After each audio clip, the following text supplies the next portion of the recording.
Hello and welcome, my wonderful witches.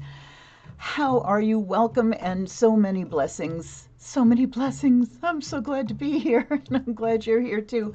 Hi, Darby. Darcy, I'm so glad you're back, honey. Yes, we have missed you terribly too. Samantha, hello, my love. Thank you for the snacks and the pillows. Hello, Roxanne. I'm so happy to see everybody. If you're new here, hit the subscribe button, and after 1 minute, you can participate in the chat. So you have to be a member to be in the chat, but you only have to be a member for a minute. Not a member, a subscriber. I forget there's two different things now. And test 1 2 1 2. So how's the sound? How's the sound for you all? I've got my drums playing, but not through the app. I've got them in the background, so I just want to make sure they're not interfering with what you can hear. Okay, housekeeping. Also, remember at the top of your chat window to switch, if it's on top chat, switch it to live chat, or you will miss some people saying some things. But yeah, if you're here, please check in and say hi and let us know where you're watching from, because I have a thing about things being connected, things far away being connected with each other.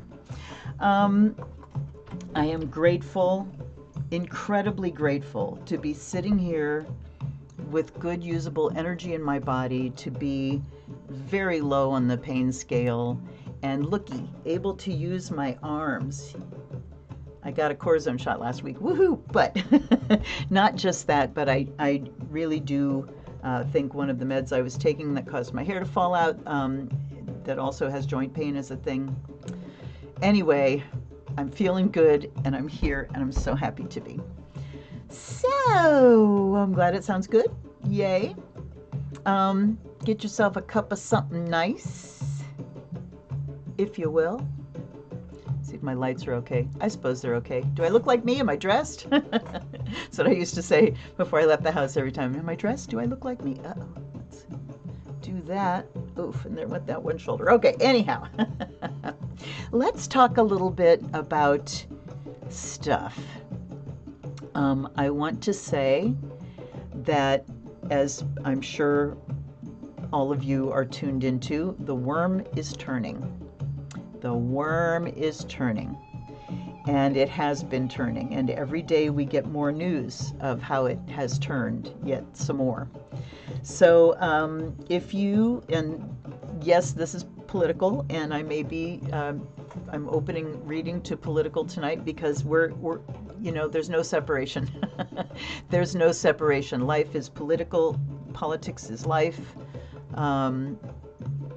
And it's affecting us all. What things that are going on are affecting us all. But I would encourage you to watch Resistance Live.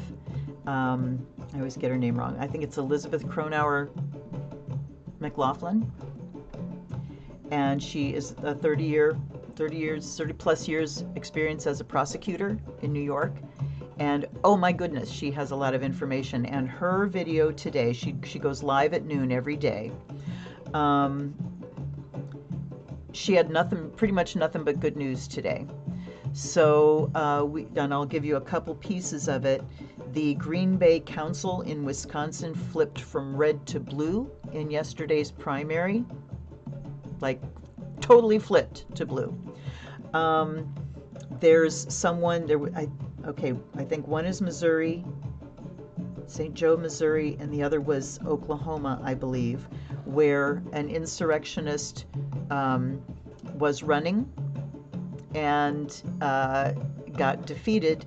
And in the other one, and that was running for school board. The other one that was an insurrectionist that was actually holding office already. And she said 2 grannies in this community, this little community, got busy and got him kicked out of office. So, and we were watching, you know, the bigger movements of hit after hit after hit. But as the hits keep coming, things are getting more and more critical as we approach this eclipse. Let's talk about this eclipse.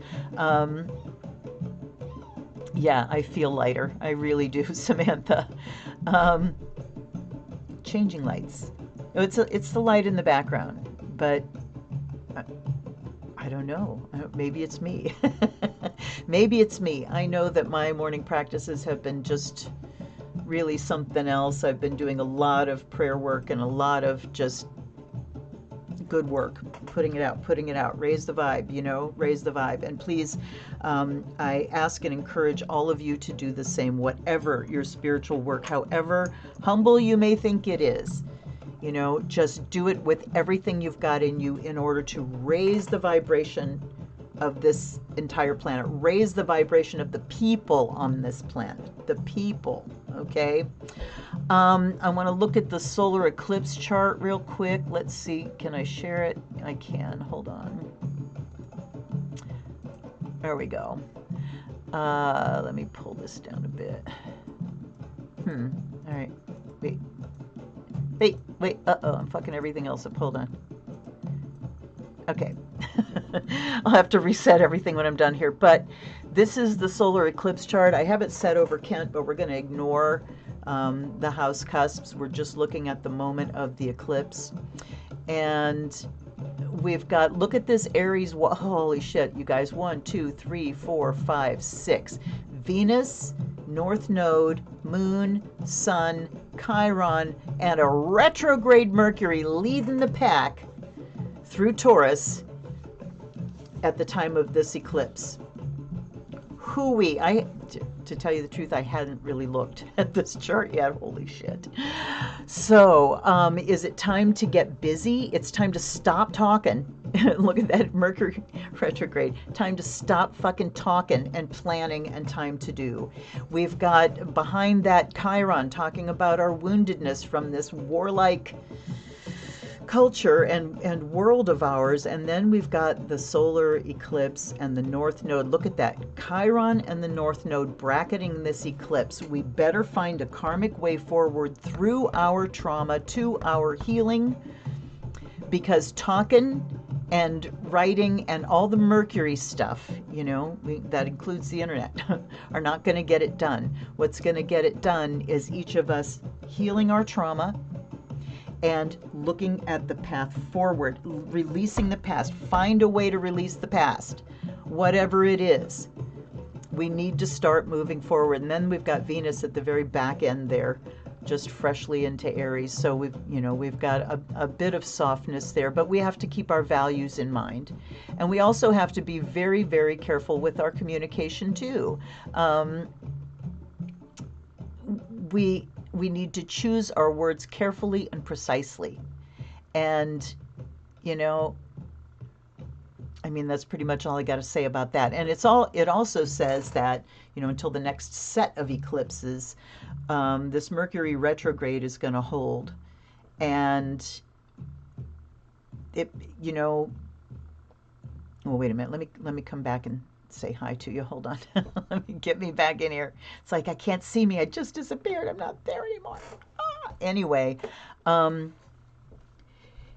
normal ways of getting business done in the government in the U.S., in Congress, particularly in the House, it's just gone. It's haywire. It's fully toxic. Fully a toxic workplace there for all of Americans. So doing that regular thing of talking and debate and back and forth, that ain't working, right? And Mercury retro says what? It's inner. Things go inner, things go underground. We have to figure ourselves out, just figure it out. I can tell you that my morning practice and the readings I've been doing have had such a focus on forgiveness. And not just because the readings are telling me that, but because it's what's happening in myself. Some deep, deep things that I kept getting pulled back into the past. And then I kind of had a realization. It's like, while I'm back in the past, let's look at me.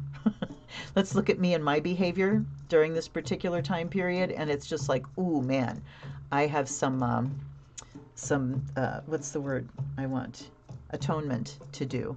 That is on a par with the stuff that I wasn't forgiving in someone else, So it's like, it really has been coming home about it's time to let go, let go, let go. So that might be part of my energy lightening as well. We also have this Uranus-Jupiter conjunction in Taurus.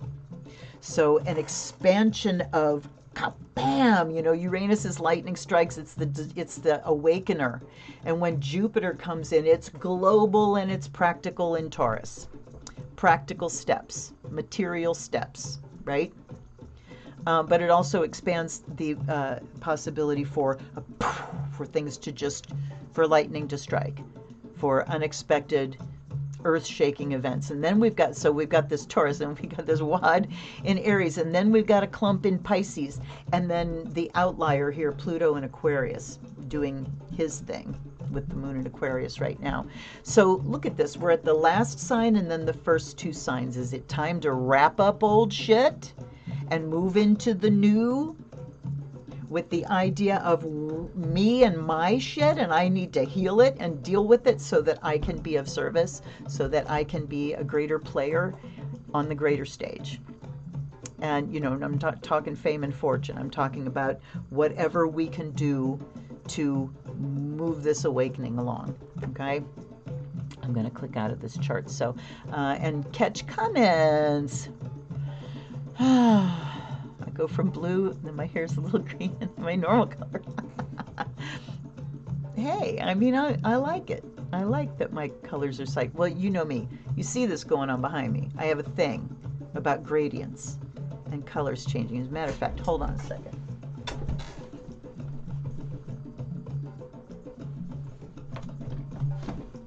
There, I hope I didn't move you guys. It's a little more centered, not so much. Anyway, I'm done fucking around. Tavia, you're here. Yay, I was hoping you'd be here. Good to see you too.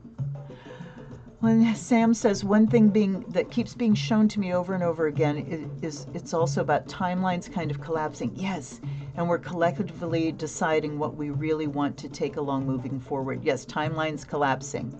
Exactly. Because the past is becoming just moot. You know, when things go into critical mode, all of our attention gets pulled to the present moment, and that's a good thing. But it's an even better thing if you have all your energy available because you're not dragging a boatload of wait a minute, what am I doing here? There. You're not dragging a boatload of old trauma with you. Okay. Chinese fluoride version. Chiron conjunction is really healing on the personal level. Yes, yes, yes, yes, yes. So very true and so very vital. So about the eclipse too, we're in Northeast Ohio. And one thing you should know about Northeast Ohio is we actually have more overcast days than Seattle, Washington. We have a military base just, you know, a few miles from here, 5-10 miles from me. And it used to be an arsenal. Now it's a full-on military base. The reason they put it here in World War II was because there was so much cloud cover. They thought it was a good place for an arsenal because planes couldn't see it from the air because of all the clouds. So we've gone from rain, rain, rain to the forecast saying partly cloudy, and then today it went to mostly cloudy, but it's back to partly cloudy again. I'm not fussed about it. It's going to get dark either way. We're in the path of totality. It's going to get dark. Okay. All righty. Let's I got to get myself together. It's been a while. I get all excited because when it's been a while, and then I got to calm myself back down again. All right. Let's have ourselves a bit of a blessing, eh? And we'll introduce the decks, and we will do we'll do the blessing. We'll do our meditation, then we'll introduce the decks. How's that? Okay. So when I put my head under here, things get really bright. Okay. Oh yeah, everything's gonna, you know, the energy is what I'm really, come on, there we go. What I'm really thinking about, I mean, I got 12 pairs of Eclipse glasses that we may have to keep till, what, 2044 or something like that. I may have to will them to my children. But either way, I am going to have a fire set in the fire pit outside. And we are going to, it is my intention to light that fire at first contact. And then when just before totality, I am going to have a bundle that is the bye-bye bundle. And then after last contact leaves, I'm going to have another bundle that is the welcome bundle. So that's my plan at any rate. Oh, here I am doing myself here. I offer you this smoke cleanse, this sacred smoke by air and fire. May we be purified and charged, and I offer this to all these wonderful decks.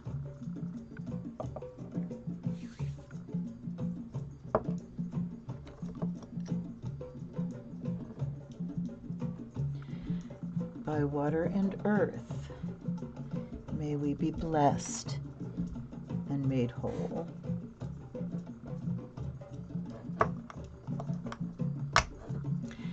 By the sound of the bell, may all negativity be cleared from the space, from our minds.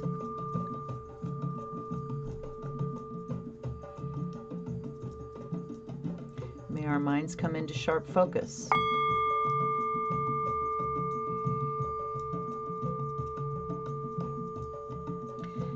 And may we feel ourselves fully in the present moment, in the presence of Spirit.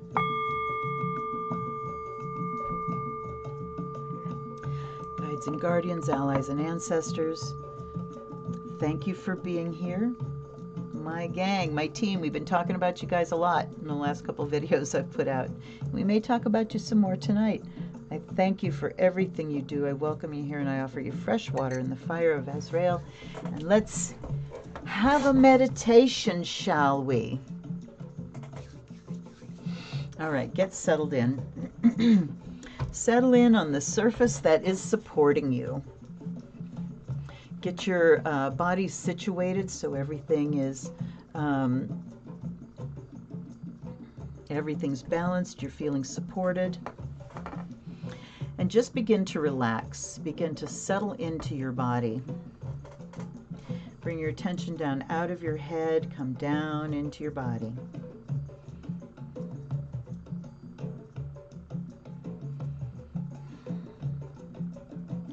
Feel your skin. Feel the touch of your clothing on your skin. Feel the temperature of the air.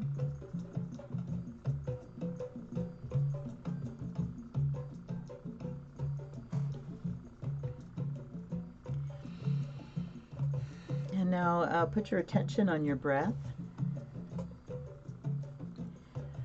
Focusing on your exhales so that they go out fully. Let the air fully out of your lungs. And after you do that, all you need to do is relax your belly.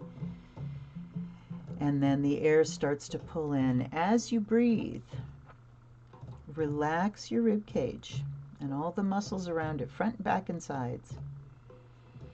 And see if when you are breathing in, if you can expand your rib cage all around. We're taught a lot how to belly breathe. But we can side and back breathe too. So just let everything expand and contract easily, effortlessly, deep, full breaths, full exhales.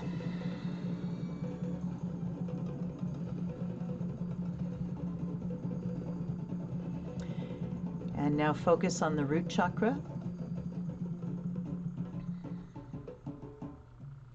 Feel that energy center activate. Feel a spiral begin there.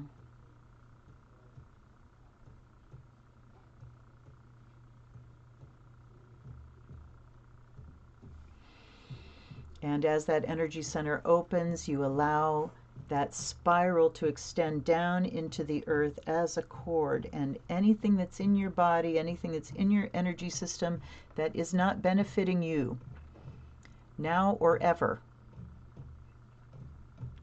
let it go, allow it to go down. I just got an image of some like little roots gripping on and not wanting to let go. Sometimes you have to gently just pull a little bit. Soften the soil, unclench those roots of things that are clinging on, and let them go back down into the earth to compost.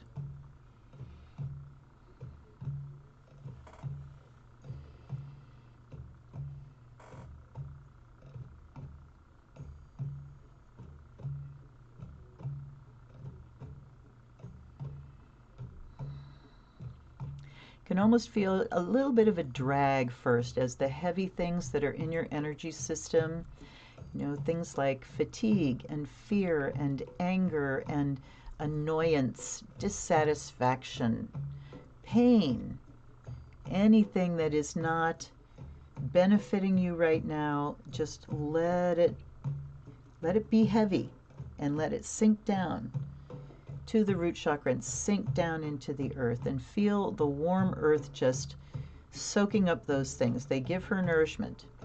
She breaks them down into their neutral components.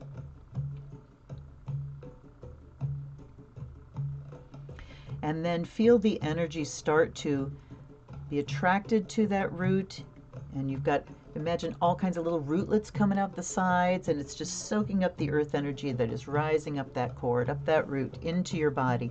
Feel it come flooding in at the level of your root chakra. Flooding in, flooding down your legs and beginning to flow up into your body. Sparkling, vital, alive, green, gold, flashing. Little pairs of fairy lights flooding up into your belly, into your chest, as you continue to breathe so easily and deeply up into your shoulders and rushing down your arms. Feel your fingertips light up and the tips of your toes light up. Full on Beauty and the Beast here. Up into your neck, up into your head, swirling around. Feel all the muscles in your face relax as the earth energy comes up. Feel every muscle relaxing. Feel your body relaxing from the inside out.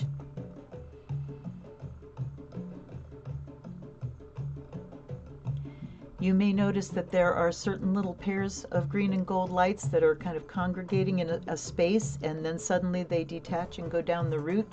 They've found something that needs to go. They've found something that doesn't belong there, and they're taking it away for you.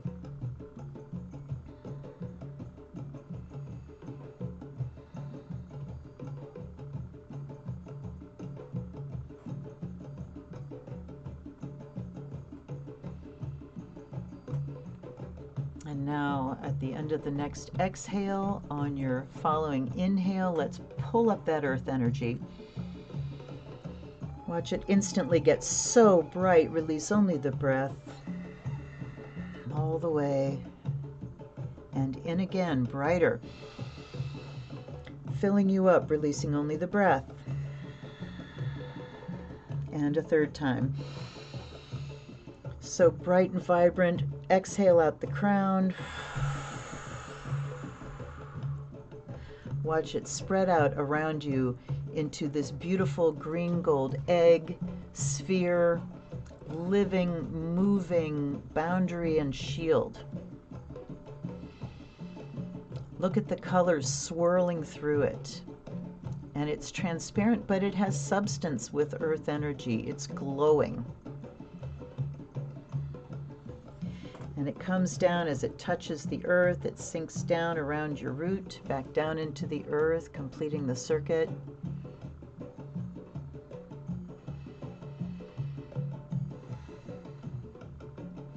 And now reaching up into the cosmos, feel the crown chakra open and cosmic energy come pouring in blue and silver. And as this energy pours in, you feel the space inside of and between all of your atoms just expand. You feel as though you carry infinite space inside you as it flows down, down, down, down, down, joining with the green gold of the earth, all the blue silvers. They join up, they attract like magnets, and they begin to spin.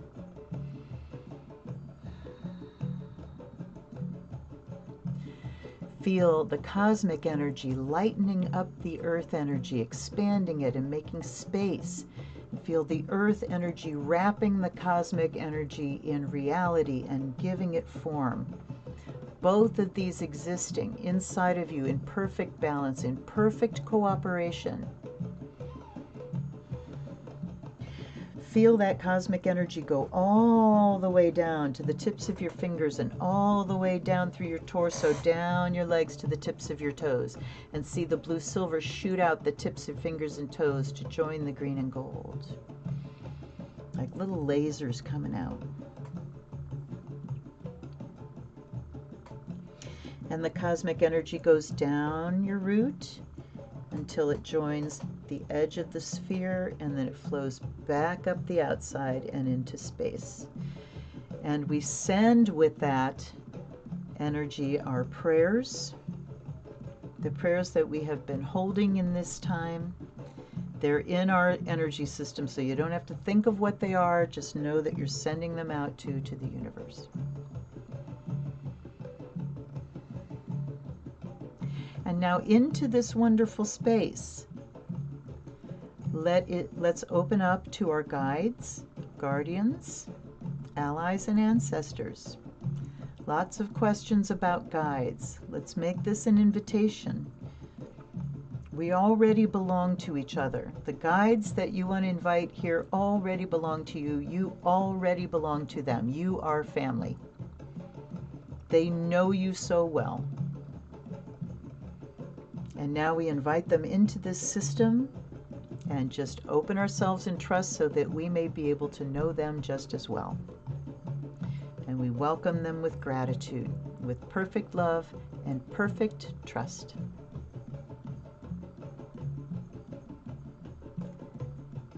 And now next inhale. And on the exhale, let's push a layer of our spheres out.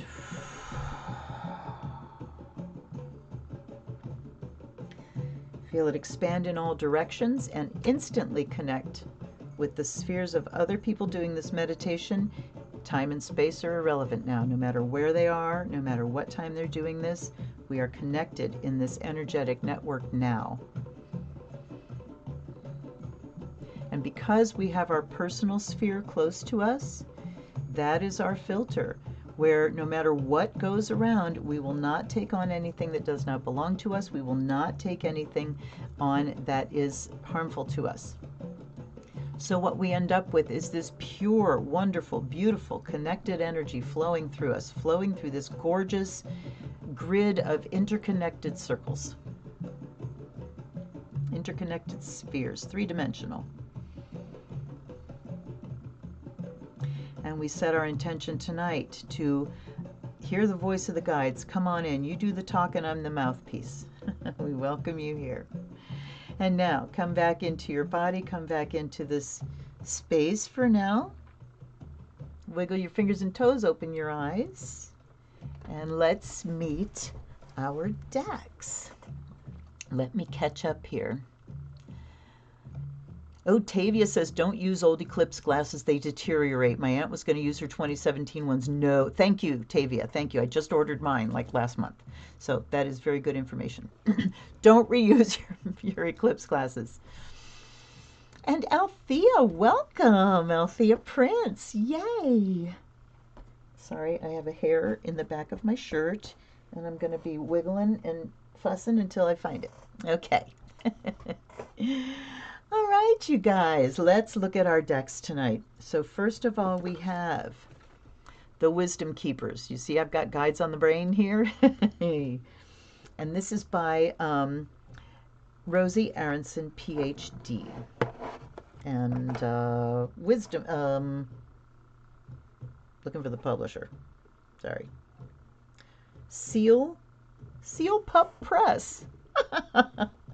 I don't remember that at all. Okay. Second one is Anatomy of a Witch. Been using this one lately too. It's wonderful. And of course, I wish Silver Spiral were here. Catherine, this beautiful, beautiful gift deck, the Chrysalis Tarot by Tony Brooks and Holly Sierra. What a deck, you guys. I think I'm going to start doing some more, some deeper dives as I work with some of these decks. Anyway, next we have the Sacred She by Mahadeva Padma. Another fabulous deck. I went for decks tonight that won't give me a struggle. And this Water Alchemy Oracle, I don't know if I've ever used this in a live. And I'm glad she popped up tonight. And then Moon is in Aquarius as of today, and I'm sitting there going, what's my best Aquarian deck? What is it? My Aquarian, what is it? What is it? I was looking for Voyager because I always think of that as like a Uranian Aquarian deck. And then I went, Aquarian Tarot. So there's the Aquarian. All right. Now, astrology dice. Now we have a tiny, tiny, tiny one. All right.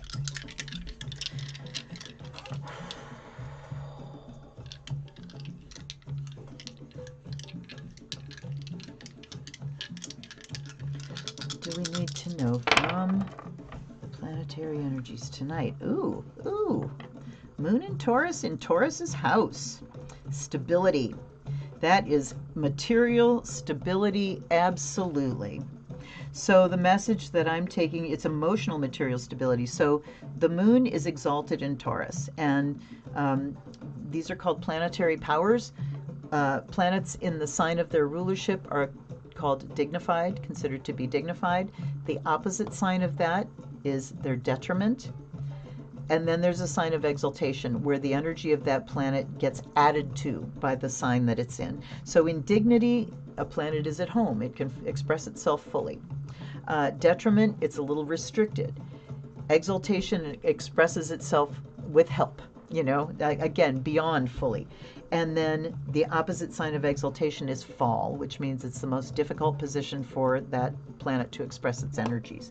There's a great little way to think about how this works, and it's like, imagine that you're giving a party, and if it's dignified, the planet's dignified, it's like having a nice home and enough money to throw a nice little party for your friends.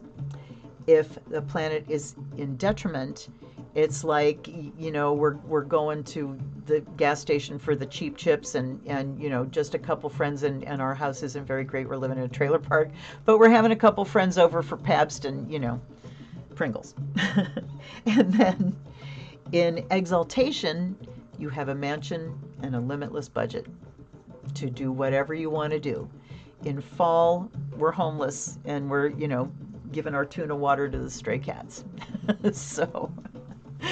So that gives you a little bit of an idea. But the moon in Taurus is exalted because it's so stable, because emotions are physical. They're represented by water. Its ruling sign is Cancer, the sign it rules is Cancer. But emotions are physical.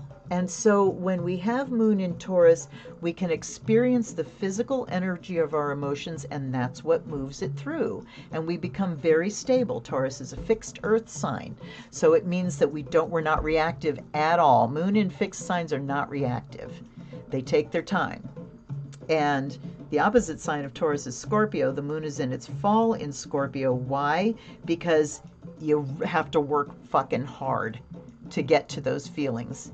In Scorpio, also a fixed sign.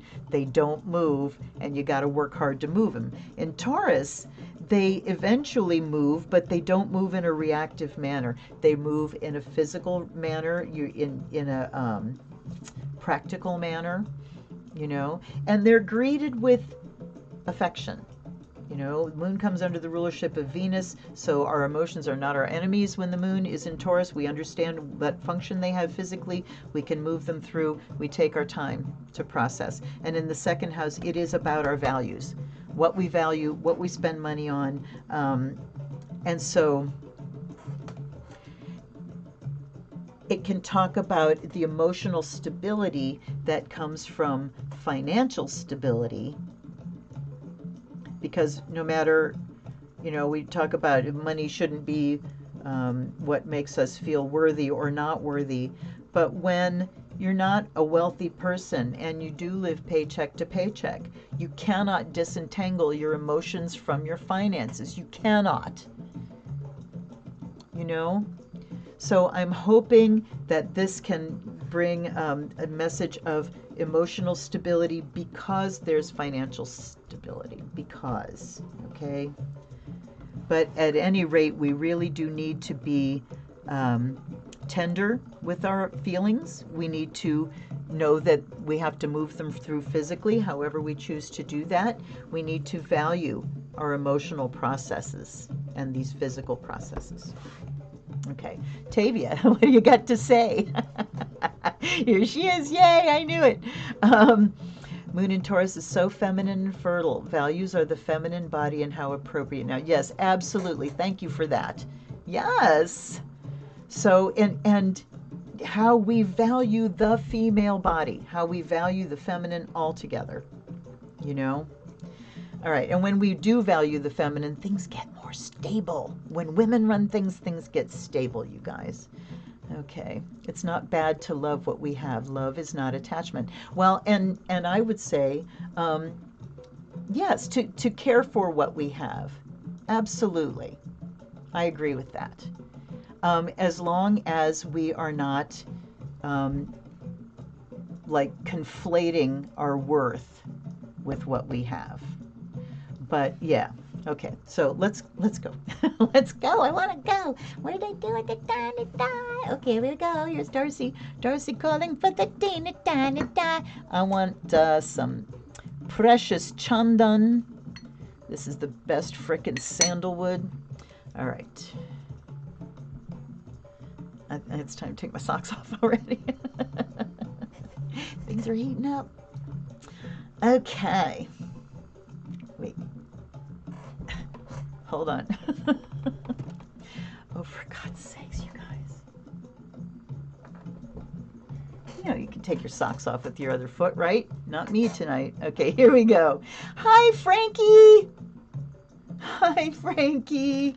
So good to see you. But, number one, we have the Wisdom Keepers. And I have shuffled these thoroughly, but I'm going to shuffle some more, and we're going to give them kisses and hugs, and an offering. I'm going to split and choose.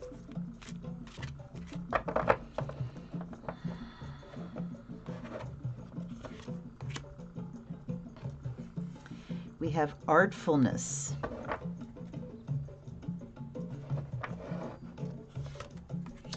Freedom.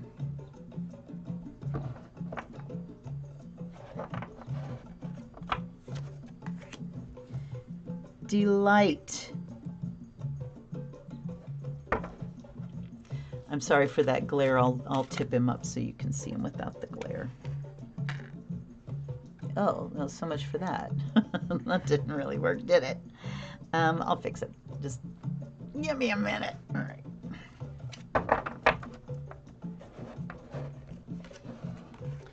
Farsightedness.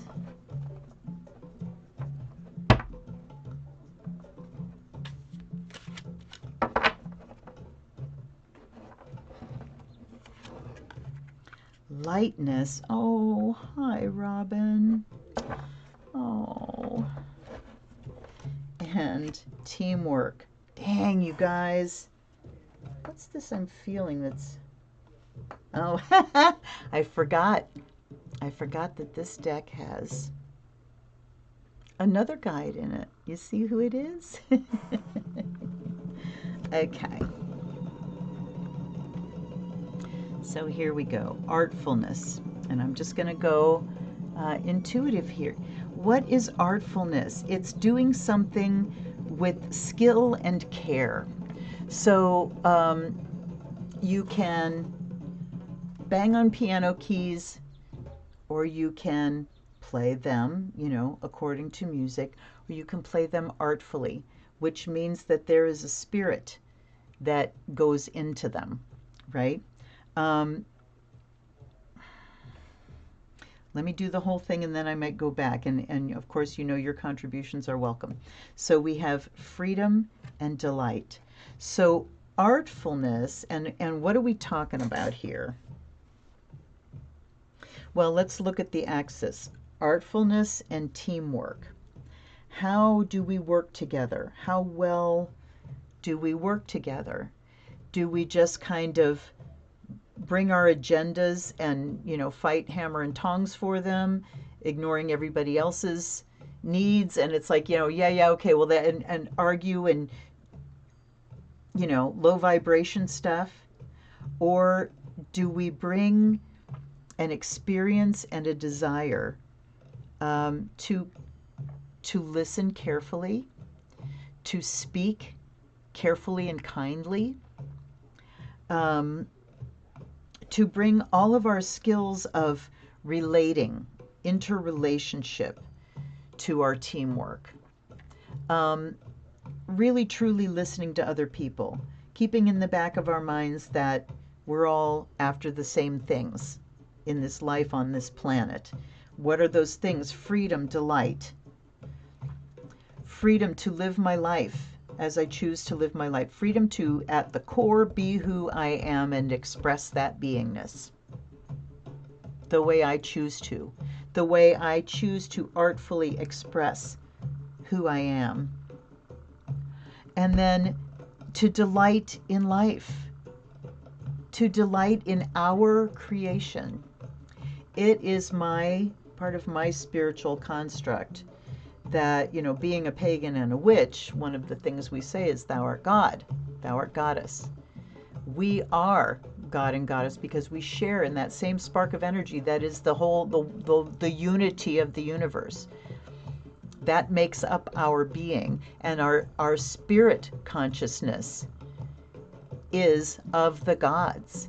And we come into this meat suit, to this, you know, clothing of flesh. We come here because this suit gives us senses. And it, hold on a second. Here we go. Okay.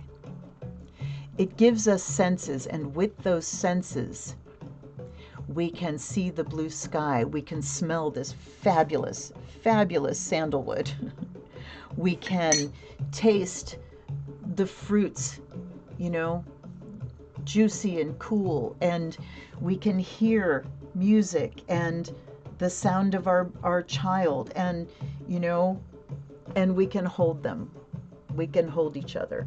So we have these senses in order to delight in the co-creation that is this planet. Too long now, we have been, the bulk of the planet has been under a, I won't call it spiritual, a religious construct that says that the earth is a dead thing. It is inanimate, it's a dead thing, and it is here to be used. And it's okay if we use it all up because we're all leaving and going to heaven for, you know, we have one life and then we're gone. And oh my God, you know, too long. And now we are suffering from the 2,000 years of this. We're suffering from it. So how do we bring it back? We bring back artfulness to our life, and remember that we're here for freedom and delight. The farsightedness and lightness says that we have to be able to see past the trying times that we're in. If we can't see beyond them, then things get very grim. And I'm thinking of all the people in Gaza and all the people in Ukraine who truly cannot see past this present moment right now. So it's up to us to see past it, and to see past. And you know what? I got to tell you, I have become very much less obsessed and interested in watching stuff about what's going on with Donald Trump. I check in because the worm is turning, and I feel, I really feel this wave coming that's going to be just astonishing to everybody. So seeing beyond and what the potential is, and what do we need to really bring in? Lightness. Look at him, you guys. Peace. Peace, peace, brother. Okay, so, it's too early for me to get like this. But look at the eyes. You know, I'm going to let him look at you for a little bit here. Just that tender gentleness and that ability to take delight. I mean, what a perfect card to come next to delight here. He delighted in everything. One of the most delightful things I ever saw was back in the 80s or 90s. And you know, there were all these shows on TV where they would grab a few celebrities around a you know, some holiday or another and just have them talk about, you know, whatever. Well, this was Mother's Day, and they had Robin Williams and his mom. And he was talking about how his mom, he got his humor from his mom, and she's sitting there. And he said she used to do this thing, and she took like a rubber band and bunched it up and did the thing where you like sneeze it out of your nose. And he was just lost. Like, he sounded like the little boy, just, I mean, he was just gone. She made him laugh so hard, and it was one of the most delightful things I ever saw. So that lightness of heart, and you know, well, we could go down that road, but that lightness of heart, that humor, and not cruel humor, you know, the gentleness, the compassion of him, the farsightedness, and teamwork. It's going to take all of us working. So tonight I am here again to call you to your spiritual work, to your ritual, to your prayer, your spell work, your mantras, whatever you do. Do it. Do it with every bit of your being. I mean, if this isn't a call, I don't know what is. Wow. All right, you guys. All right, let me catch up.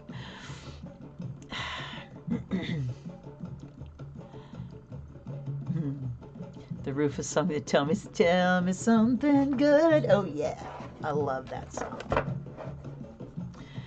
Thrill me.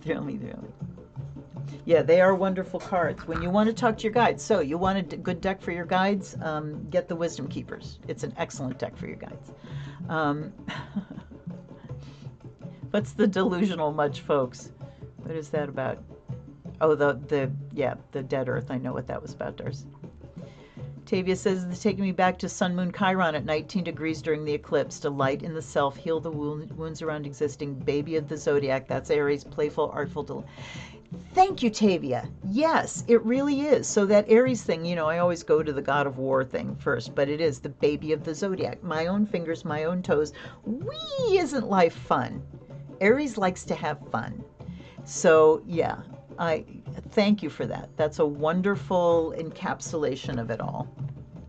'Twill be in the valley of love and delight. Yes. What dreams may come. Oh, yes. Yes. All right. Well, we're off and swinging. I've been slacking too, Dars, and you know, there's no blame to anybody. It's hard to be diligent and keep on things when you're in pain, when you're constantly in pain. Yeah, it's hard. Where's my kind of guy? Who's up next? So we come back when we can. You know, we come back when we can, as we can. Number 5. Ooh, the Water Oracle. All right. This is Alexandra Wenman, and this is is this the Findhorn? Yes, Findhorn Press. And I also shuffled these thoroughly. I shuffled everybody thoroughly, but I'm going to shuffle them again. All right. Just once is good enough. Okay. Ah, water everywhere. Water everywhere. Water.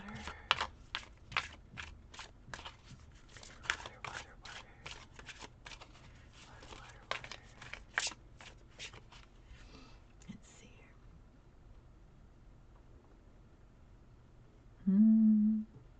Okay, there we go.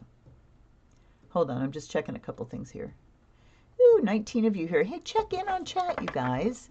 We like to know where you're from. You don't have to really engage. Just say hi, here's where I'm watching from, and then duck out. We understand. We understand not being social, believe me. Okay, here we go. Tears. Oh, okay. foam, aquifer, fluids, rain, droplet. Wow, okay. So we've got tears to begin with, and the axis is tears and droplet. Look at this. Okay, let me put her up here.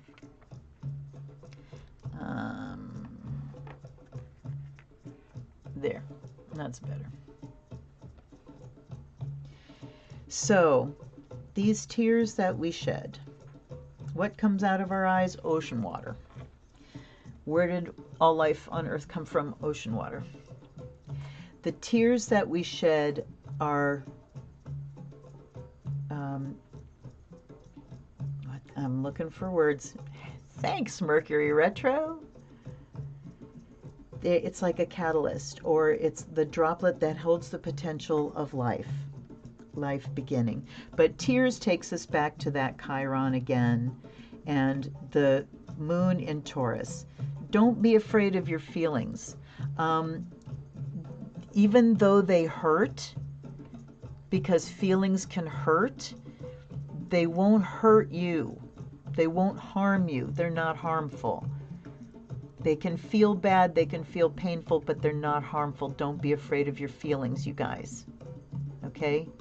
If you have feelings that come screaming out of left field that are just like bowling you over because they're so intense and overwhelming and they have nothing to do with the thing that just happened, get thee to a therapist. Because those are old, infected feelings that need to be healed, that need your care and attention. Okay?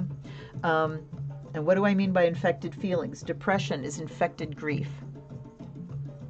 Rage is infected anger.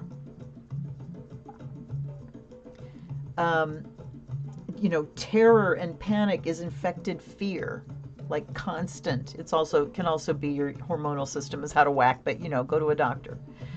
But that's what I want to say is just letting your feelings flow, and in fact, the more you pay attention to them and get yourself the attention you need through therapy, so you can release the feelings in an appropriate way, connected to the event that caused them instead of being triggered by something that they're not connected to,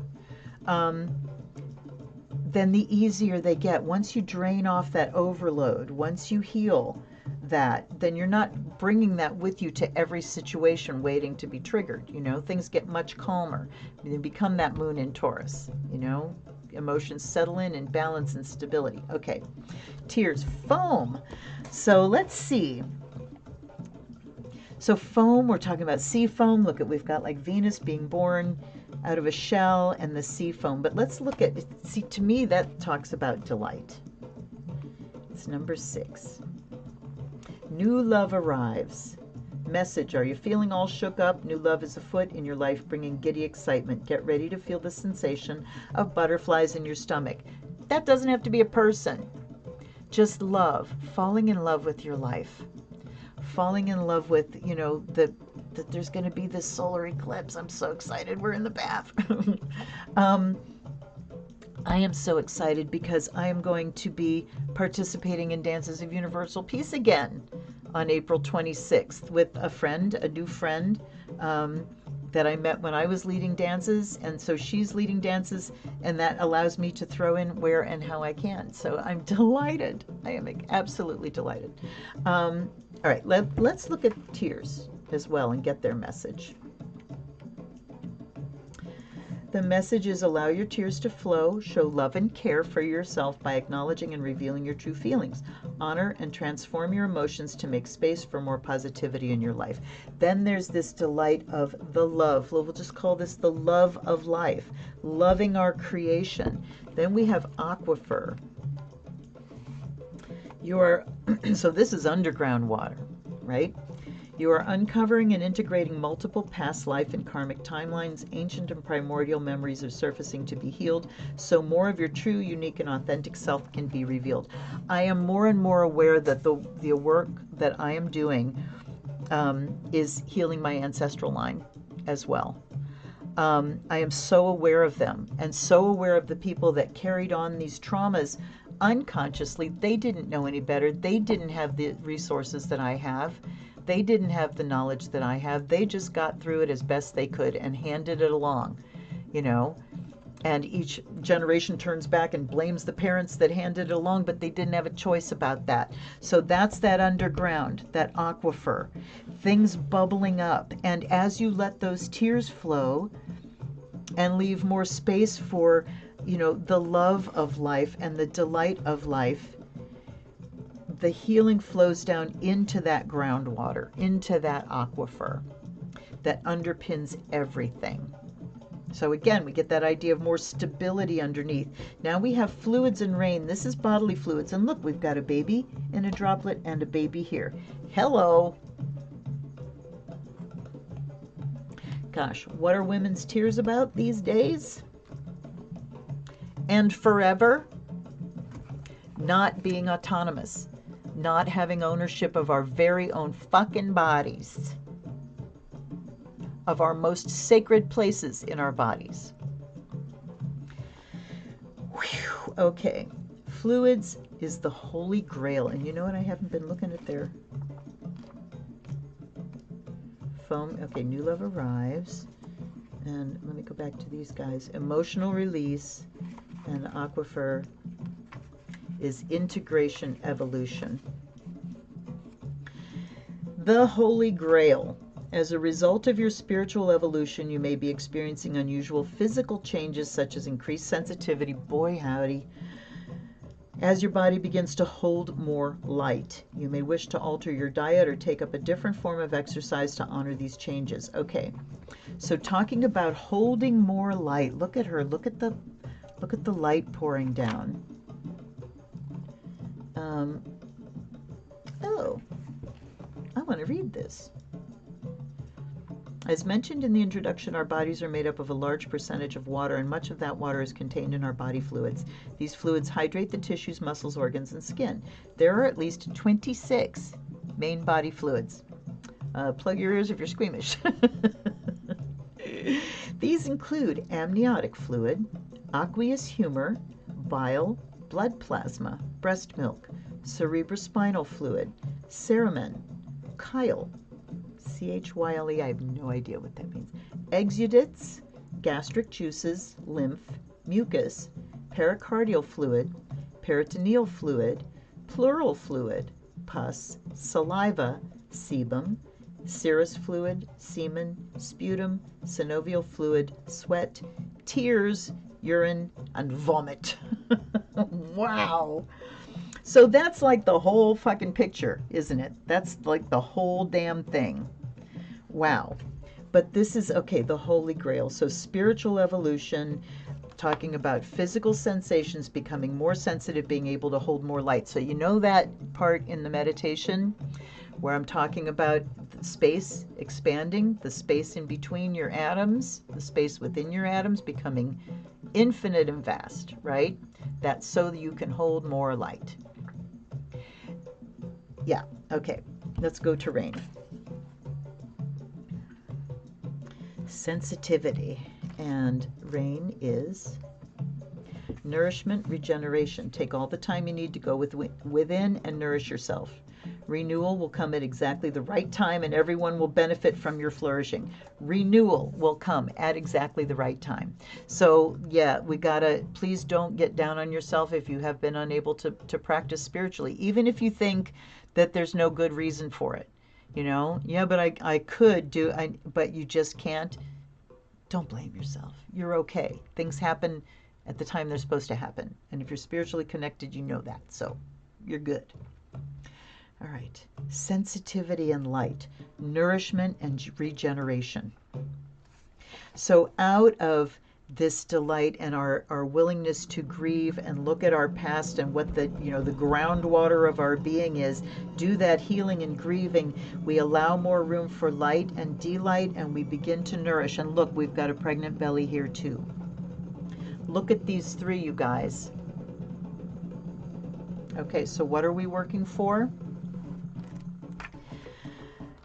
We are working for the women of the world. We are working for them and as manifestations of the goddess. We are working for the goddess.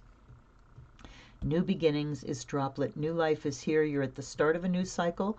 You may feel uncertain, but trust and celebrate the fresh energy, experiences, and people coming to you. So collectively, we are here. You know, we're going through just one of the most trying, you know, oppressive times. I said to my husband the other day, I can't remember what we were watching, but I turned to him and I said, can you believe this? Can you believe what the fuck we're living through? And he's like, yeah, I know. I know. So we're living through it. We're feeling the grief. And those of us that are spiritual workers are doing the grief work, not only on our own behalf, but we are hearing the cries of the world and allowing the tears to flow down into that aquifer. And then here we have the women, the childbearing women, the women that continue our species.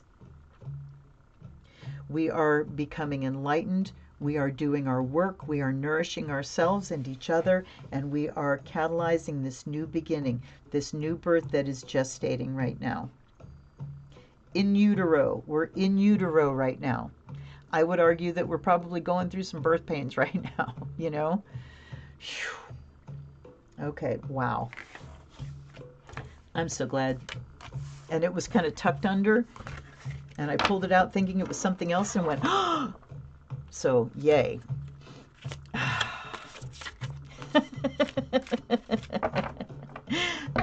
Darcy.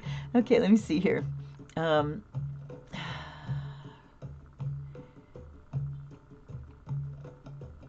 Hello, Elsie Stylist. Welcome, my dear. Sam says, tears release toxins and there can be tears of joy as well. Absolutely. And do you know that tears of joy and tears of sadness have different chemical makeups? They do. They're different they are different things. So all of them, we need to feel all of them. And that's why, you know, I'm getting better at not feeling so bad when I get all teary because I'm, you know, I'm a mush ball. So I will shed my tears happily in front of you guys. Yes, beautiful artwork. Okay. Sam says, also remember that as our empathy continues to open up, step up your shields. It's so much easier to pick up on everyone else's stuff. Yeah, I mean, if you have your shield around you, your shield is your shield. It's going to work, right? If your shield has holes in it frequently, that might point to some trauma that needs to be healed, but absolutely. And so the thing is, keep your shields around you. Keep, you know, do it every day. Even if you can't, you know, do spiritual practice, just drop a cord down and get your sphere around you, you know? Okay. If you call in your ancestors, they'll help you. If you blame your ancestors, they'll haunt you. Ooh, Samantha, that's awesome. Darcy says, if I'm ever on Jeopardy, that will come in handy. Name the body fluids. Thank you, Darcy. We all come from the goddess, and to her we shall return like a drop of rain, flowing to the ocean and to the aquifer. Yes, yes indeed. All righty. Connecting to the divine which resides beyond gender and time. Yes, but we need it to be in feminine form right now. We need no more, not all men. We need to focus on the goddess. There is no shame in that. To focus on the goddess is to focus on everyone because she cares for everyone, right? So yes, no shame in focusing on the goddess. Number 3, chrysalis. Oh, Catherine, I wish you were here tonight. All right, I shuffled this one. Tavia says, shielding. We say bubble up when we go into sketch. That's wonderful. Shields up. All right. I shuffled this one thoroughly too, so I'm just going to cut. So our first tarot for tonight, right? Yeah.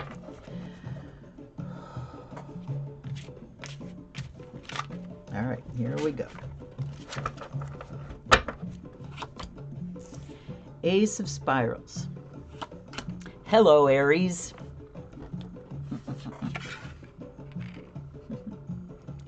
Hello, Monsieur Le Ram. And then we have 7 of Spirals. Oh, I was looking that card up. It wasn't in my reading this morning. And then we have the 6 of Scrolls. Okay. Then we have the 7 of Stones. Look at the 7s coming up. And then we have Sorceress. So, and that is the High Priestess card. And then we have the 4 of Scrolls. So we got Scrolls, Stones, and Spirals. The thing we don't have here is water, because the last deck took care of that. Pardon me, I get the hiccups. Hold on.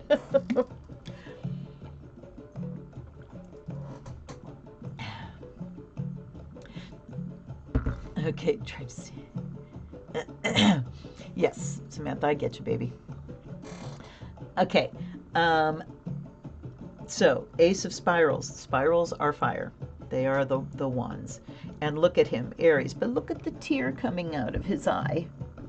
He is grieving for the goddess too. He wants his partner back.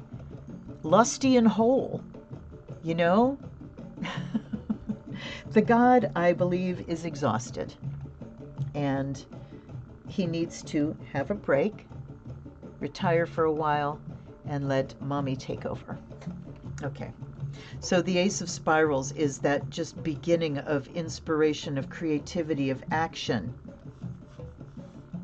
I'm going to read because the writing in this is so damn good. And then, all right, and also because each of these has its own keyword. And I think I may put them on the cards at some point. I'm certainly going to put them in the bigger book. But this is passion and personal growth. Yes, so he catalyzed. This is the eclipse, you guys. This is the new moon eclipse in Aries. Boom, kicking us off. Chrysalis spirals represent rational thinking in the element of fire. How interesting. How interesting. See, I haven't read that yet. Hold on a second.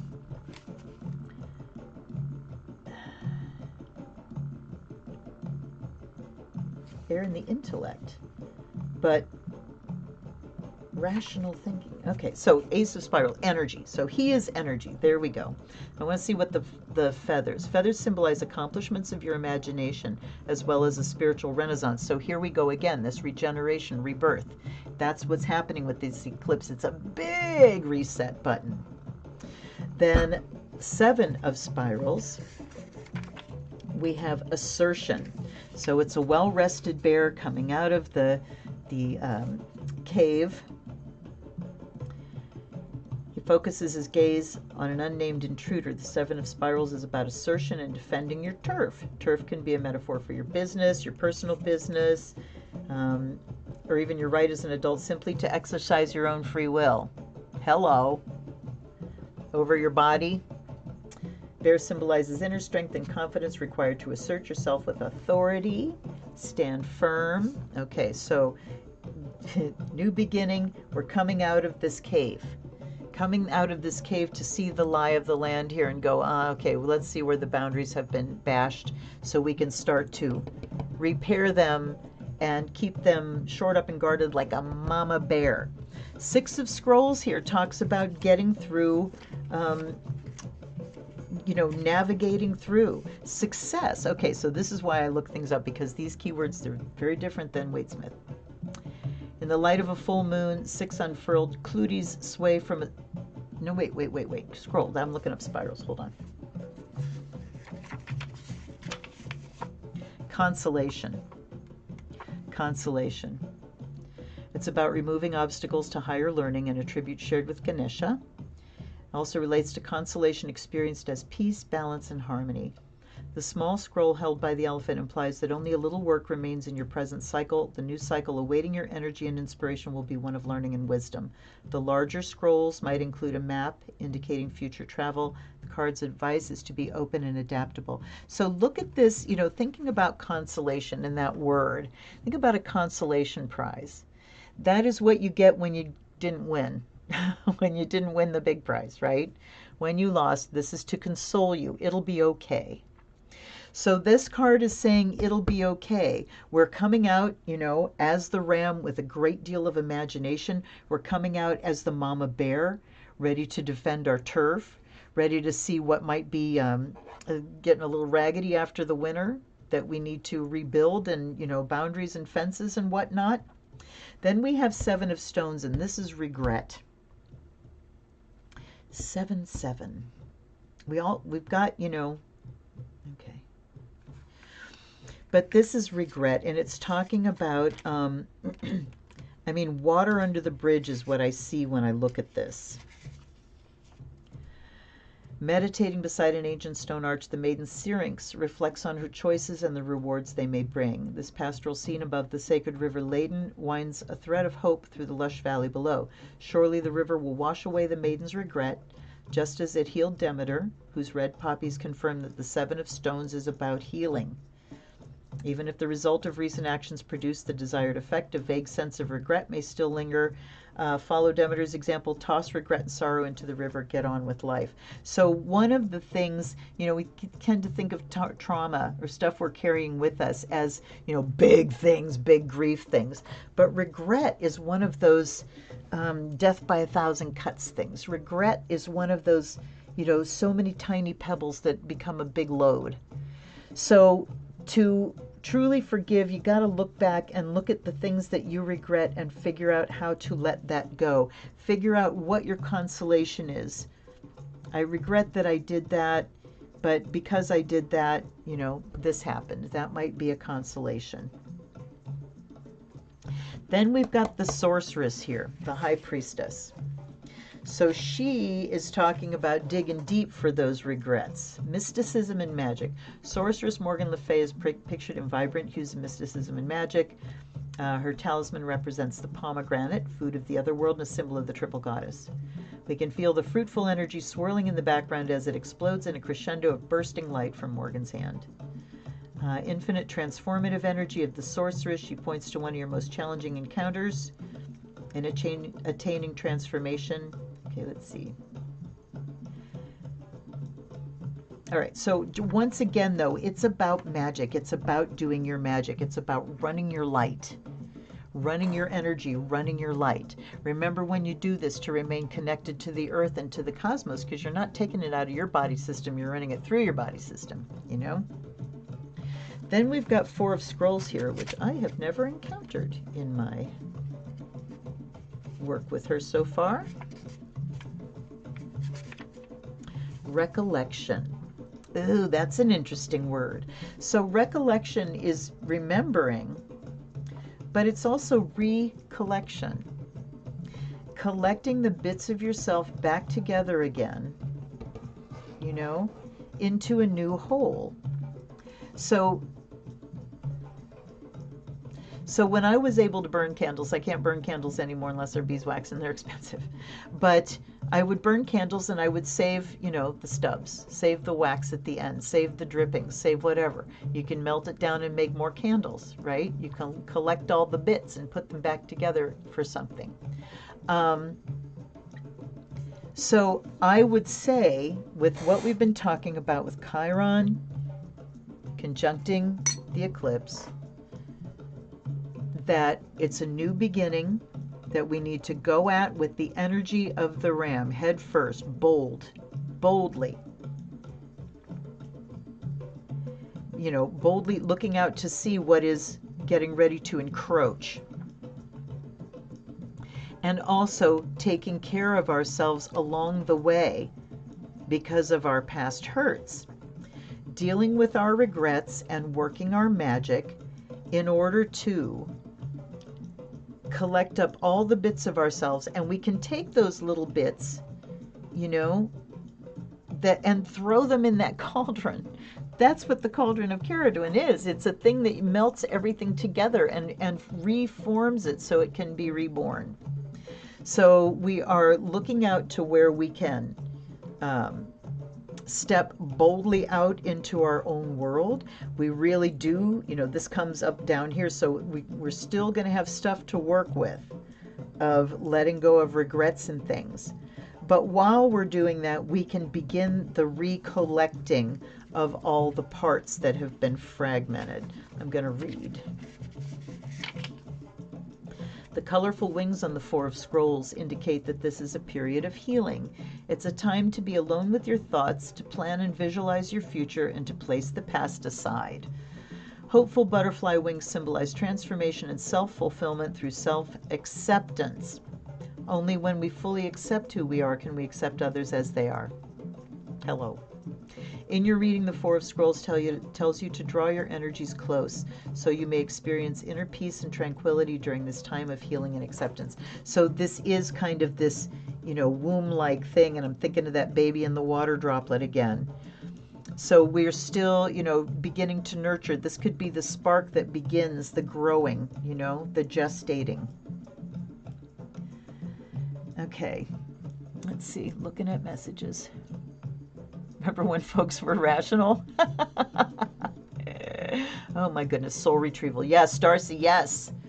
Soul retrieval, gathering up the bits and pieces so that you can be whole again. But we are still in this place of having to be tender with ourselves while we're working our magic, having to make sure that our boundaries are firm. You know, we can't just go blasting out there. Look at this tear on the ram. We can't go like, you know, willy-nilly, right? Okay. We're on our way, you guys. Things are moving, things are happening, but it's going to be a while before we see the results, and man, everything is focused on the fall, isn't it? And not just because of the election, just energetically, that's where I go. Okay, so we've got those, and those. 6. The Aquarian. All right. Tavia says, yes, call back all that is my energy, release what is not. Bare belly on the earth and let Mother Earth have it. Oh, wonderful, Tavia. Mother Earth loves dense energy. Yep. Yes, she does. She blesses and eats everything. Sam says, and also releasing any ties that are still attached to us, to people or places and events that we need to release. Retrieve and release. And look what we have here. Look what we have here. I'm just going to spread them out like this. We got the Page of Cups, we have the Ace of Cups, we have the Ace of Swords. Page of Cups is beginning to really look into those emotional processes. Oh, all right, what's this all about? Becoming friends with your emotional self and purging yourself of shame, the shame of emotions. We have been thoroughly ingrained with shame over emotions, unless it's anger. You know, anger and joy are okay, but grief, true grief isn't. And, you know, only certain people are allowed to be angry too. So anyway, we won't go down there. Ace of Cups, Ace of Swords. This is the great right, you guys. This is the great right. The womb, the phallus, the chalice and the blade. There they are. The Nine of Pentacles. That's a familiar one. The Hanged Man and the Page of Swords. Oh my gosh. Cups and swords. And this must be the place for the major arcanum tonight, eh? All right. Page of Cups, Page of Swords. We must become emotionally curious and intellectually curious as well. This is, ooh, I'm ready to research. I want to learn everything I can. So is this. This is the new beginning, keeping our cup full. Learning what we can cut away in order to lighten our load. Cutting away the false self. The false self. Nine of Pentacles. Keeping ourselves, keeping our boundaries firm again, you know, in our happy place. Defining that place where you really do, where you can be fully who you are, you know. The Hanged Man, changing perspective. Learning how to sacrifice and surrender. This is about surrender. Surrendering to the process. Surrendering, to the process. Surrendering to the river, the flow of the river. All right. I'm going to keep going here. Three of Rods, the Queen of Swords. Ooh, now we're getting interesting. The Three of Rods. Having your cup full, you know, taking care of yourself so that you are cared for, refreshed, rested, and so that you can start to put plans into motion. This is about launching the plans, looking out to the future. Remember that farsightedness from this foundation of your cup being full with the sun rising out of that cup, the light pouring out of you. I feel like, getting so filled with light and space that it just comes like right out of you, like you're transparent. Then we got the Queen of Swords over here. She is very skilled at not getting awash in emotions, to her detriment at times. But she does have the ability to discern and to think very clearly when things are emotional. But we just need to make sure she's not stuffing those emotions in order to keep her armor on. The Queen of Cups or Queen of Swords has always been the wounded woman to me. And she talks about having armor that is there for a damn good reason, but now it's blocking things. But her skill is discernment. I can see very clearly, logically, and she's a queen, so she knows the emotional part. She knows the whole landscape, and she can see it with rational thought and clarity to know what needs to be cut away. All right? If we're waiting for things to happen, we need to wait in a way that we are taking care of ourselves and that we are surrounded by things that keep us feeling safe and happy. Okay? That's what I'm getting from that. Like, while I've been doing all this, all this that I've been going through, oh my God, for a couple of years now, I'm in my happy place. And every day I wake up and I look at my collection and the arrangement of them and my beautiful space here that I work. And when I go to bed at night, I look at it and I go, oh, it's my happy place. That's where I'm doing my waiting. 7 of Cups. And the World. Okay. So 7 of Cups says, while we're looking into these emotional things, let's take advantage of the Queen of Swords and not get lost in all the different bits, in the illusions and the stories, and we could very easily get lost in that when we're doing emotional examination. But when we get curious about things, and we do research and we start becoming very intellectually curious, the world comes out here. We can really see far enough to see what the completion is, at least what the completion is that we want. What is it that we're after? While I'm hanging out in my happy place, I'm going to visualize that. I'm going to look forward to the future. Launch at the eclipse here. Get it launched. So spend your time between now and Monday really thinking about what it is you're going to do in your life to prepare yourself to, level up. And then what do you want to send out to the world? And, I always think of Schmendrick in The Last Unicorn. Magic, do what you will. When you have your guides on your side and you are doing your spiritual practice and your prayer and you are devoted and dedicated to that and to your purpose, why you were sent here to be a light worker, all you have to do is pound up all that energy and light and say, magic, do what you will, and trust your guides to take it where it needs to go. Yeah. Okay. The page is delivering quite a message. Yes, indeed. Darcy says, much wisdom here as always. If we wish to change, Sam says, if we wish to change our physical life, it starts in changing our minds. Bingo, the mind is the builder. Free your mind and your ass will follow. All of that. 3 of Wands, understanding that we have successfully navigated past before we've laid the foundation. We're ready to move forward. Yes.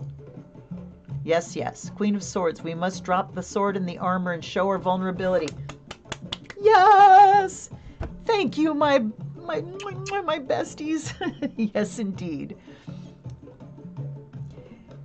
Well, shields and armor are 2 different things. Boundaries and armor are 2 different things. Armor blocks everything. Boundaries block harm. Shields block harm too, but they also block all feeling, You cannot feel. the air on your skin when you are wearing armor. But when you have your boundaries firm, you are free to be undefensive, right? Undefensive, because you don't have to. I always think of Z Budapest in a TV special that I saw. And she talked about, she said a line that made me sob when I saw it the first time. And she said, I am a child of the goddess. I have no enemies. Right? If I am of this earth and the earth is the goddess, I am of the goddess. There is nothing on this earth that is my enemy. When you have trauma that you're carrying around, you are defended. When you have soft spots that hurt because they're fucking raw, they're raw. And every encounter, it re-traumatizes and it's raw again and it hurts so bad. When you heal those things, then you don't need to have it bandaged and armored anymore. And you'll get better and better and better at not reacting defensively when somebody shows up looking like your old abuser, you know? So as we heal, we don't need that level of defense anymore. So yes, we need to take the armor off because look, she's got a sword. She knows how to use it. She's very aware of what's going on. And she has a lot of options before you get to armor, right? Shields. Shields, self-respect. So 9 of Pentacles too, you know, there's that hedge. That's a boundary and a shield. But it's a living, growing, nourishing thing. I'm behind this. This is my happy place. I can see over that wall. I can eat the grapes that are growing there. You know, I can let people in if I want to. But it's not blocking me off from the world of sensation. That's what I'm getting. Let's look at the Hanged Man some more. You know, Mr. Rogers, let's think of something to do while we're waiting. We have the 3 of Cups there. Oh my goodness. Let's think of something to do while we're waiting. We're going to celebrate with the people we care about and with our friends. We're going to remember that life is worth celebrating even when there's not a big occasion, even when we haven't won. There are things worth celebrating. Okay. Let's look at one more here. Oh, looky, 6 of Swords. Navigating through troubled times. So again, not armored, but knowing how to steer. We're still in motion. We're not locking things down, right? We're still in motion. We're navigating. This is just, again, the swords are coming up and up and up to say, yes, we have tough things to still deal with. Not all sunshine and light, but we can get through them if we use our discernment, clear sight, consider emotions, but don't operate from them, right? What's that? Page of Rods, another page coming up. And it says too that, you know, when the pages come up, they kind of begin a journey. So they are saying that there's some new stuff coming too. You know, there are new skills that we still need to learn. We got to be open-minded and aware. All right, what do we have left? 2 and 4. And ooh, I'm starting to get a lot of pain, so 6, 5, 4. Okay. Sacred She. All right. Yes, letting your perspective change, open to other perspectives, change of point of view, gathering together. Okay. Yeah, Hanged Man to me talks about recognizing where we don't have control and how we think about that, you know. We can either look at it and say, I'm a victim, I don't have any control over this, therefore I'm a victim. Or we can say, I don't have any control over this situation, as I don't over most situations in life, but I do have control over me. So changing your perspective is like, I can't control that out there, but I can control me, rather than going to the, I'm a victim, I'm just hanging here, you know. Somebody's strung me up and there's nothing I can do about it. It's recognizing where you don't have control and choosing how you behave in those times. They're telling me to quit shuffling here.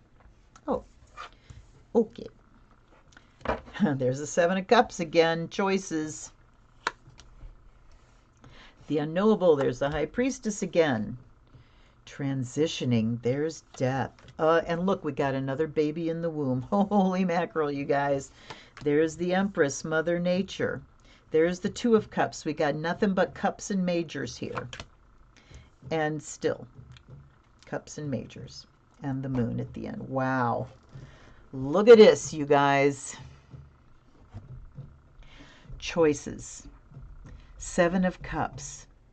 All right, so Byron Katie is coming into my mind. If you don't know who Byron Katie is, she created, her thing is called The Work.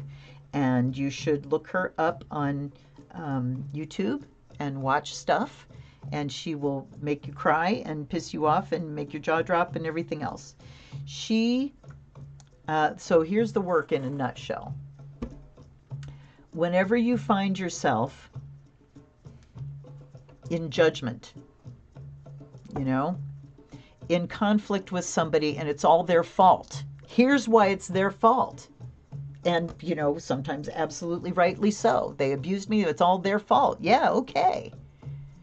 So there are 4 steps. The first step is that true? And most of the time it's like, well, yes, it's true. Is that objectively true? You know?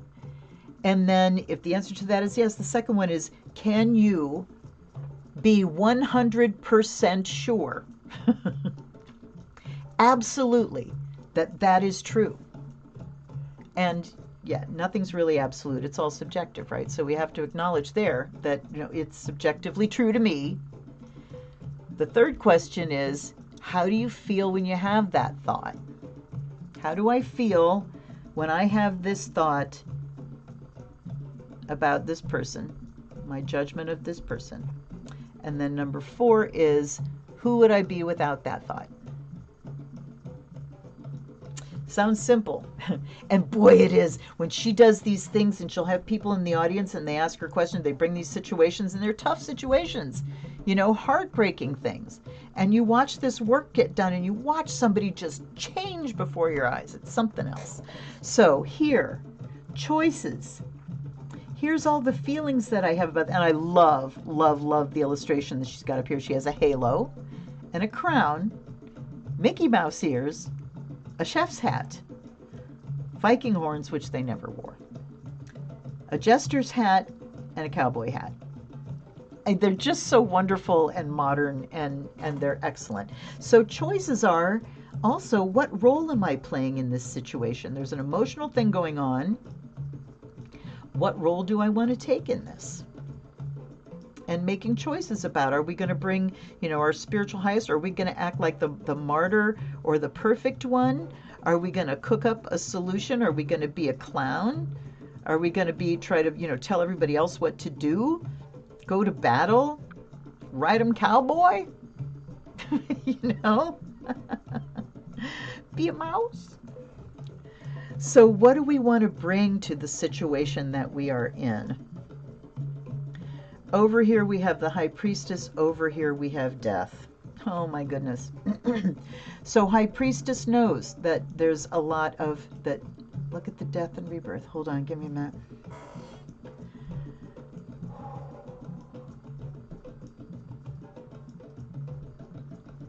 Secrets, knowledge, understanding of how the universe works, mystery. There are lessons waiting for me to learn that I cannot learn with my intellect. These are lessons that I will become. There are downloads waiting for me, depending on how I approach, what choices I make. There's also a profound change, transitioning from something dead and rotting into something gestating and waiting.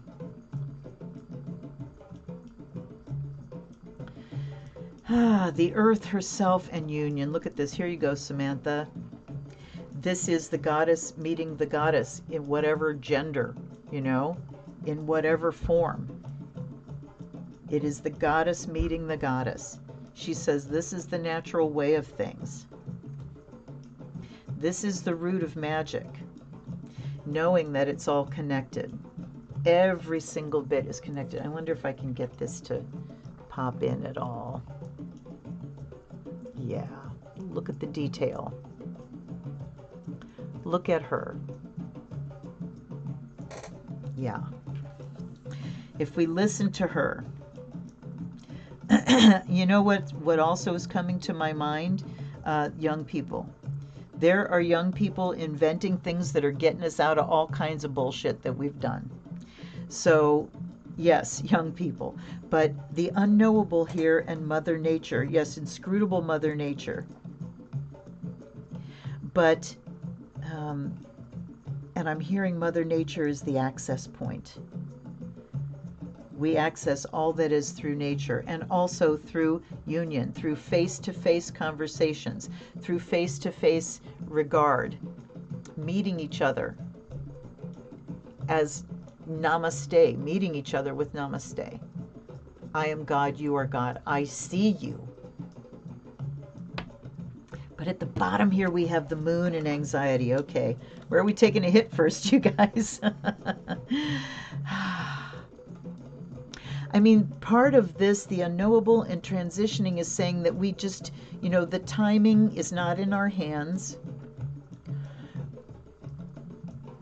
We can kind of keep our finger on the pulse as much, but we're flying by the seat of our pants right now. We can put our faith in Mother Nature, and what we can put our hand to, we can put our faith in each other. And the moon is just showing, I'm going to read what she has about the moon here.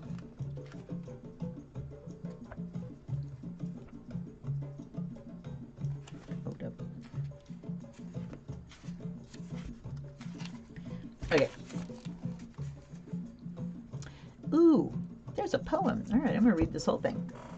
Whenever we are blinded to the obvious, choosing instead to believe in conjured up narratives, we trick ourselves like Wile E. Coyote. I mean, duh. This is illusion. This is illusion. We're dealing with our illusions here. And we have to, okay. The big illusion is that all these roles are separate things. We need to reintegrate here. This is that fragmentation into separate roles. What am I going to bring? Bring your whole self. Bring your whole self. So this is the illusion we need to get past here. So whenever we're blinded to the obvious, choosing instead to believe in conjured up narratives, we trick ourselves like Wile E. Coyote does. Fascination with his own cleverness keeps him perpetually distracted, so he repeatedly trips over his own tail and commits the same mistakes. Blah, blah, blah. By taking ourselves, our beliefs, and our opinions too seriously, we become hypnotized by the brilliance of our imagined reality. Dreamed up fictions spawn fearfulness that can degenerate into paranoia, devastating the quality of life. Holy shit. Looking into the roots of our fears and anxiety takes courage. By refusing to admit to the pain we feel, which often is rooted in the long ago past, we stay trapped in the stranglehold of dread. Answering these may be helpful. What are you refusing to accept or longing to communicate? Is there something hidden within your distress that might reveal what is keeping it going? Hidden. Is it really anxiety that hurts, or is it your reluctance to depart from the cozy security of trumped up fantasies, imagined storylines, paranoid projections? Here's the poem. I am a coyote lurking in the shadows, frightened by the light but drawn by the heat, wanting to be warmed but not burned, filled but not consumed. I struggle because that's what minds do, whipsawed by hope and fear. I fight to preserve a life I despise, the alternative being so vast. If I could find some basis, some viewpoint, some foundation that could not be doubted, would it give me peace, like a lily pad for a frog or a burrow for a hare? Somehow it seems more honest to talk about my troubles than the gentle song of waves, shimmering in moonlight, lapping on the shore. Wow. Okay, but we're talking about the illusions and how we build on these illusions to just make ourselves so very paranoid. And all right. Rest. Oh my God, you guys. So here. This is also talking about how we wrestle with illusions. And this is also, you know, the ecology of healing, keeping things in balance. There are times where we can go at it aggressively. There are times when we get tangled up in this and we try to work our way through, but we're so mired in it that what we need to do is take a break and rest. Union gets harmony on top of it, generosity from Mother Earth, order, unknowable and order, trust that it works the way it works, scrutiny, okay, into what is dying and what's being reborn, and then we'll take one more up here, power. Wow, okay. That one was kind of a little bit of a jumble, but there was some, you know, validation of stuff we've seen before, and also that reminder of just the illusion. I'm coming back to that Queen of Swords and Ace of Swords over here, that we need to really be clear and discriminating about what we're doing with our thoughts. And the last one we get is Anatomy of a Witch. And you know what? I'm going to do, there's a 5-card spread in this. Let me look at it, and then of course I altered it because I didn't like the way it was really laid out. Okay, so I might need a little bit more room.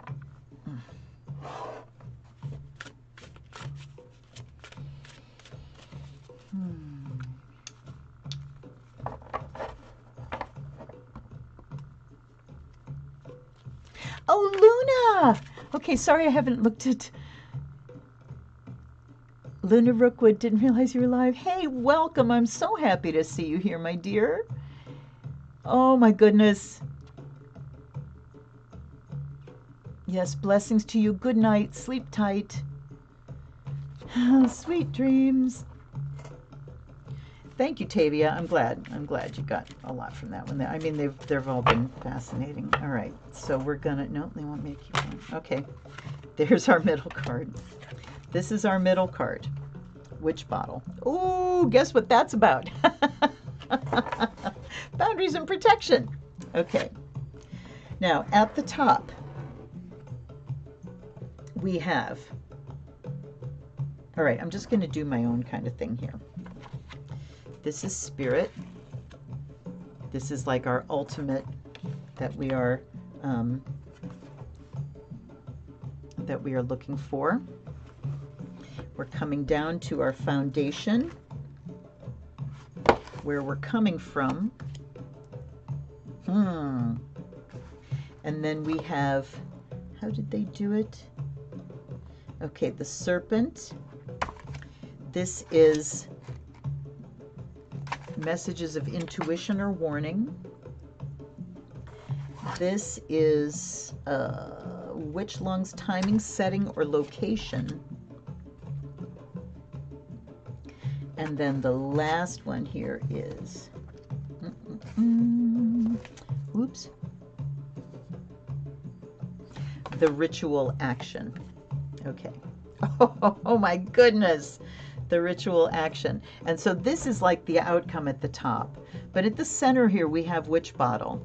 And witch bottles, if you don't know, are protection spells. You make them and bury them at the boundaries of your property.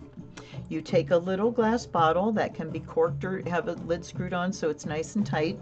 You fill it with things like spit and urine and rusty nails and old rusty razor blades, broken glass, pointy sharp cat claws. And then you bury them on the boundary of your property as protection. So that's what this is all about. Let me read.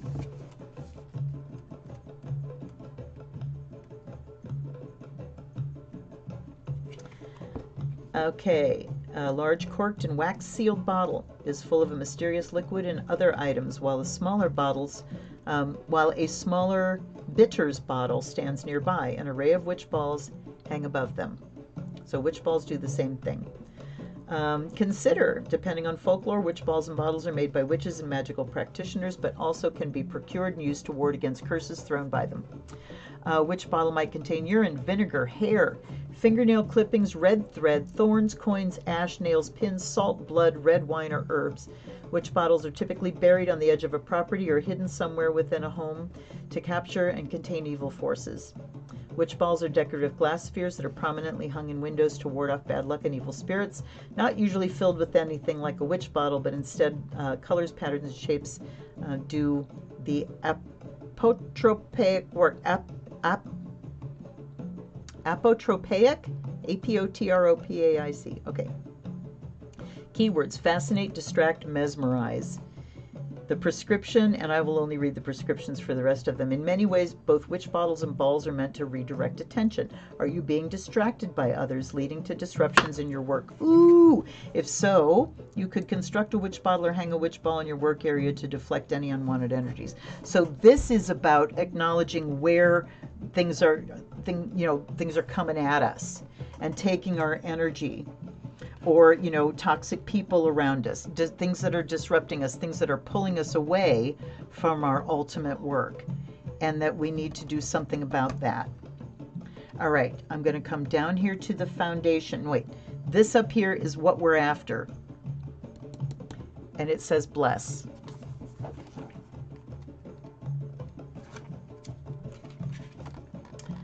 Bestow, acknowledge, consecrate gratitude. A daily practice of gratitude is much easier to maintain than you might think, as well as quite powerful. Choose a liminal time of day upon waking or as you prepare to go to sleep.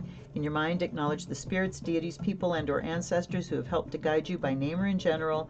Express your thanks and choose one thing you wish to bless in your life. So that's what we're after, is being able to get to gratitude every day, the practice of gratitude. And we need to find out what's distracting us from that, what is causing us to not be grateful, all right?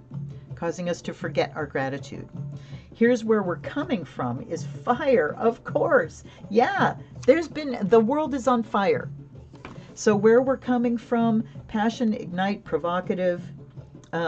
It can be difficult to ignite, but hard to control. So yes, what we're dealing with is the fires of change that are happening, and the world burning, these old calcified institutions beginning to burn. I thought that was the cat. No, he's back there. Okay. So yeah, we're coming from the fire. Here is intuitive. What was that? An intuitive message? Message of intuition or warning, and that one is maintain. Groom, manage, conservation, upkeep, devotion. Maintaining your body is an act of devotion. Shift your perspective on the everyday tasks of eating, drinking, cleaning, grooming, dressing, undressing, etc. to see them in a more magical light. Then they become little rituals that connect you more profoundly to your body. So if you're having trouble doing a spiritual practice that's like this, then maybe your spiritual practice becomes mindfully washing. It's giving love messages to your face as you wash your face. Looking in your own eyes in the mirror and saying, I love you, I love you, I love you so much.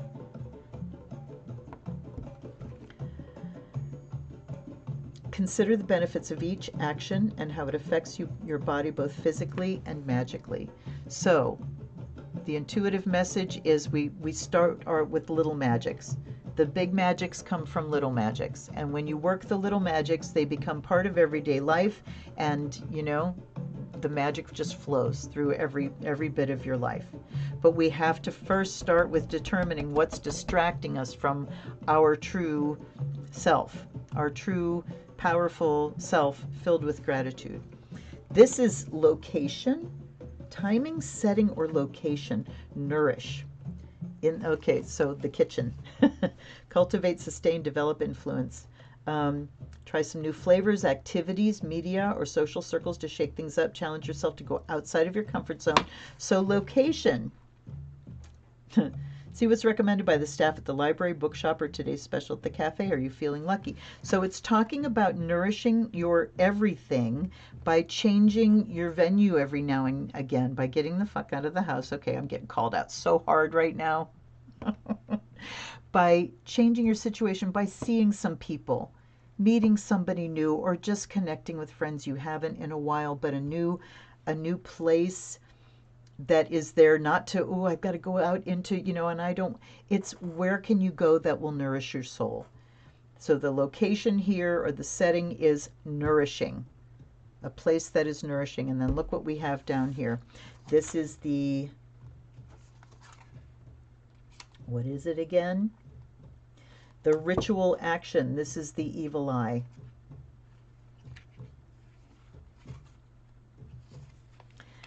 Behold, alert, vigilant, protection. Behold. The eye can guide us, but it can also lead us astray and fill us with envy or jealousy.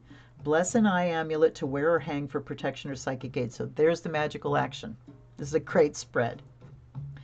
If you already have one, now's a good time to cleanse and recharge it. Anoint your brow chakra and the center of each palm with a consecrated oil for deeper clarity. So the magical action is get an amulet that you got on your body. Here she is. Here she is. And here's her very, very tiny little daughter. Do you see this? This is the smallest. This is the tiny, tiny goddess I made. Do you see? These are, come on, pop in. Do a thing. Come on. Come on. She's too shiny. There she is. She is made with 15 beads. They are so very tiny. And I can make her smaller because I can take the black outline off. She will be even smaller. But I'm calling her the bra goddess. Even though I don't wear bras, she'd be a great one to stick in your bra or in your purse or someplace that's on your body, So anyway, we've got to put our witch bottle out and get our amulet on ourselves. This is about your property, but also determining what it is that's coming after you and what it is that's distracting you. We've got to maintain and nourish. We have to, all of these small magics, when all of these things come together, we're coming from this fire of look at the matches here, this foundation of fire and our passion, and we can channel all of these things. Look at the water and the fire and the protection and all of the small magics around us. We start doing these things, and what does it all come together into? Blessing. We bring the blessing of our own sacred selves to this planet.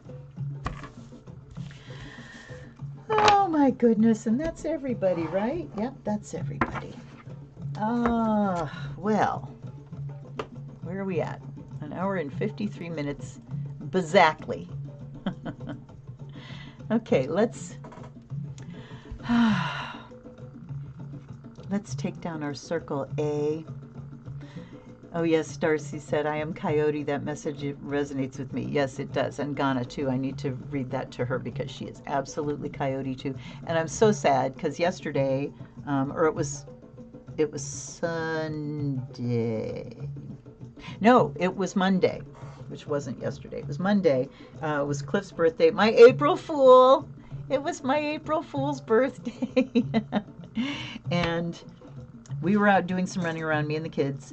And my sister-in-law had told us on Easter Sunday that she went past a vulture on the side of the road that obviously had been hit. And we're like, oh! So we passed it on Monday, and we were intending to go harvest at least some feathers and do a ninja run at night, and we didn't. We forgot, and I looked today, and it's gone. So, I mean, it was far too big not to be noticed by somebody. I don't know whether it was like Department of Natural Resources or what, who came and got it. Somebody saw it and came and got it, so, I bless that energy.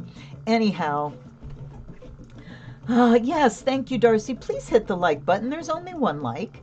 And if you can't hit the like button on whatever you're watching on right now, wait until the video goes up. It just has to process up to like HD or something, and then it will be a video. Go back to the video and hit the like button then. Please and thank you. That would be great. That would be awesome.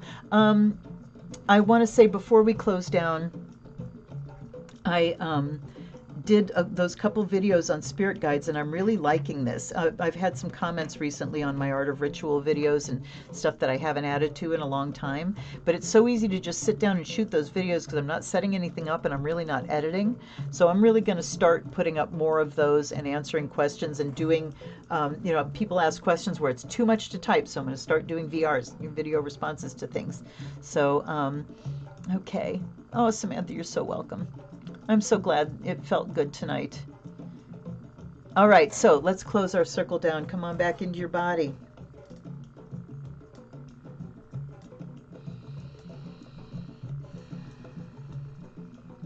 And let's start by just letting all the information tonight just kind of soak in. Things that do not pertain to you can bounce off. Taking those messages on a deep subconscious level, and they will activate and get to work inside you.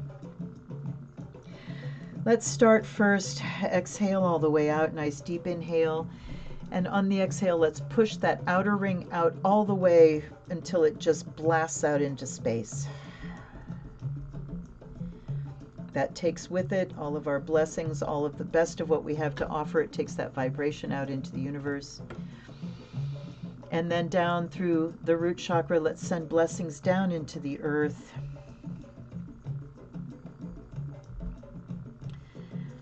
And gratitude to our guides and guardians, allies and ancestors, to the goddess and the god. Thank you, thank you, thank you for my being. Thank you for these challenges.